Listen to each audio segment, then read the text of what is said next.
إخواني أخواتي السلام عليكم.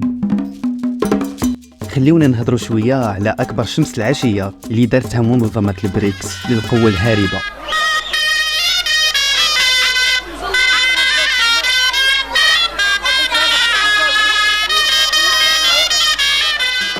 خوتي العزاز ما تنساو دعمنا باللايكات، وإلا كنتو مازال ما مشاركينش في القناة فسأكون سعيد جدا باشتراككم معنا باش نقدروا نوصلوا بهذه القناة المغربية 100% للمستوى اللي بغينا. فمن بعد زمان من التطبيل والتهليل والرشاوى كتجي البريكس وكتقول لهم السلام عليكم، علما ان هاد شمس العشيه اللي كنهضروا عليها فالرئيس تبون وكبرانة فرنسا عارفين غادي توقع، ولكن كيكذبوا على رؤوسهم وعلى الشعب الجزائري، لان مثل هذه المعلومات الخاصه لابد ان المخابرات الجزائريه غادي تكون رفعتها للرئيس تبون، وهي المعلومات اللي كتقول باستحاله دخول الجزائر لمنظمه البريكس. وهذا الشيء راجع لمجموعه من الاسباب، منها القوى الاقتصاديه الكبرى في طوابير الحليب وفي طوابير العدس واللوبيا وفي طوابير السميد، زياده على التنوع ديال هذا الاقتصاد خاصه ما يتعلق بتصدير كرعين الدجاج. ولكن السؤال اللي كيتطرح، هذه المعلومات اللي رفعتها المخابرات للقياده الجزائريه واش تم اخذها بعين الاعتبار ولا توضعت في الثلاجه كما كيقول واحد التقرير في جريده الجزائر تايمز؟ علما ان الرئيس عبد المجيد تبون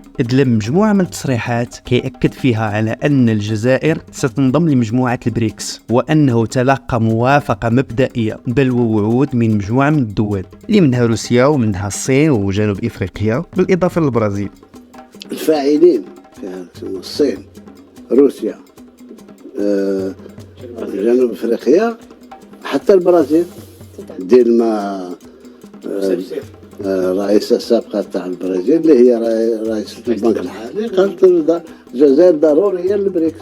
ولكن اللي وقع في ساعة الحسم هو التراجع عن كل تلك الوعود التي أعطيت للجزائر، وما قدرت حتى تكون عضو مراقب في هذه المنظمة. أضف إلى ذلك خلو الوسائط الرسمية للرئاسة الجزائرية من الإشارة إلى واحد الحدث مهم، وهو ذهاب وزير المالية العزيز فايد لجنوب إفريقيا باش يحضر القمة ديال منظمة البريكس. وهو الشيء اللي كشف عليه هذا الوزير في واحد الندوة صحفية هضر فيها على الشؤون ديال القطاع ديالو. وإلا رجعنا لخلفية الاستقبال اللي تجرى بمقر وزارة الخارجية لسفراء دول البريكس، غادي نلقاو بأن هؤلاء أبلغ وزير الخارجية الجزائري أحمد عطاف بعدم التهليل والتطبيل والفرح كثيرا بالفوز بمقعد منظمة البريكس. وهنا كيزرعوا في دماغه دماغ العساكر الشك، ولكن ما حاولوش يبينوا له الأسباب ديال هذا الموقف الغامض بل والمعقد، لأن الجزائر تعتقد أنها حسمت الدخول إلى هذه المنظمة. وهذا الشيء بالضبط هو اللي خلى الرئيس عبد المجيد تبون ما يسافرش لجنوب إفريقيا باش يحضر الاجتماع ديال منظمة البريكس اللي غيتعلن فيه من طبيعة الحال على الدول اللي غادي تنضم لهذه المنظمة،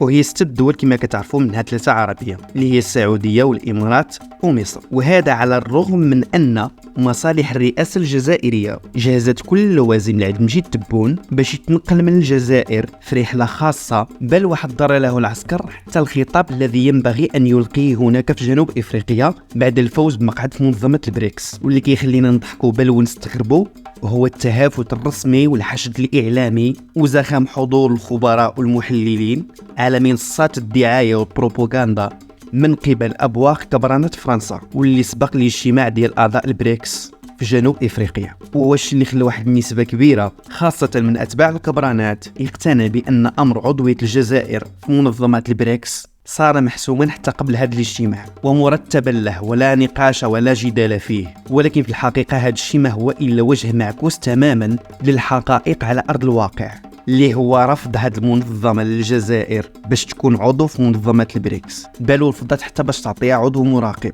وما زاد الطين بلة هو التصريح ديال واحد من الدول اللي كتعتبرها الجزائر من أكبر حلفائها، واللي هو تصريح بمثابة إهانة لهذه الدولة. الأمر كيتعلق بوزير الخارجية الروسي اللي قال بأن من أهم الشروط باش تدخل هذه المنظمة تكون عندك هبة. معنى هذا أن هذه الهبة كتنتفي في القوى الهاربة، ويكون عندك اقتصاد قوي، والاقتصاد ديال طوابير العدس واللوبيا كتعرفوه، بالإضافة لعدد السكان. ومن المعروف بأن الجزائر كتضخم من عدد السكان، وهذا الشيء كله حسب التقرير الذي نشرته الجزائر تايمز كيدفعنا لجوج ديال الملاحظات. الأولى هي أن هناك فعلا في الجزائر أياد تتلاعب بالوضع لأغراض مشبوهة وخطيرة، وكتعطي القيادة الواجهة في البلاد اللي كتمثل في عبد المجيد تبون تقارير مغلوطة ووهمية عن الواقع الحقيقي. من طبيعة الحال الأمر هنا كيتعلق بكبرانات فرنسا باش تزين الصورة ديالها وتبين العظمة ديالها اللي هي عظمة وقوة من وراء. العراق. والملاحظة الثانية هي أن الجهل والرداءة وسوء التسيير وعطابته وقصور النظر في التحليل والاستشراف كيعشش في قصر المرادية ويسكنه إلى الأبد. وفي الحقيقة هما ملاحظتين واجهتين وتلخصان الواقع الحقيقي للعصابة الحاكمة في الجزائر. إذا حنا كمغاربة ما نستغربوش من الأفعال الصادرة ضدنا من كبرانات فرنسا والأبواق الكرغولية الموالية لها، اللي كنشوفوا المواطنين الجزائريين الأحرار في الوطن ديالهم كيعانيوا وكتغيب عليهم مثل هذه الحقائق. خوتي العزاز، ما تنساو دعمنا باللايكات، وإلا كنتم مازال ما مشاركينش في القناة فسأكون سعيد جدا باشتراككم معنا باش نقدروا نوصلوا بهذه القناة المغربية 100% للمستوى اللي بغينا. خليناكم على خير.